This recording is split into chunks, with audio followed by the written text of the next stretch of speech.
Breaking news.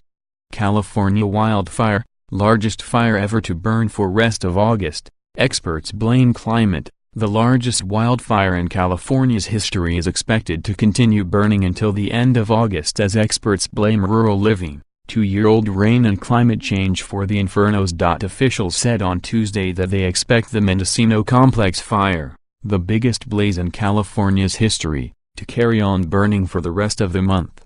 The fire, which has doubled in size in the past 3 days, has now burned more than 290,000 acres. That's nearly 6 times the size of the Queen's Balmoral estate in Scotland. It's also more than the 282,000 acres which Thomas Fire burned last year. According to the California Department of Forestry and Fire Protection, less than a third of the fire is currently under control. Authorities had wanted to get the fire extinguished by mid-August, but now admit they will need at least until the beginning of September. However, they are still expecting the fire to be contained by August 15th. The Mendocino Complex fire is made up of 2 separate, but interconnected blazes, called the Ranch Fire and River Fire. Whilst it has largely hit a rural area, 75 buildings have been destroyed. A total of 18 major wildfires are currently being burned across California.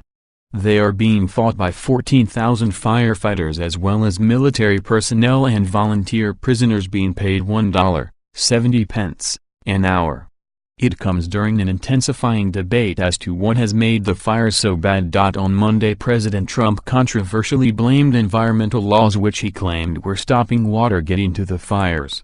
He tweeted, "California wildfires are being magnified and made so much worse by the environmental laws which aren't allowing massive amounts of readily available water to be properly utilized." Meanwhile, Scott McLean, a California fire deputy, blamed a combination of drought and heavy rain 2 years ago which led to a rush of grass growth. He told the San Antonio Express News that the rains exacerbated the problem by promoting growth. "Our grass growth has been very significant in recent years and that has added fuel to these fires."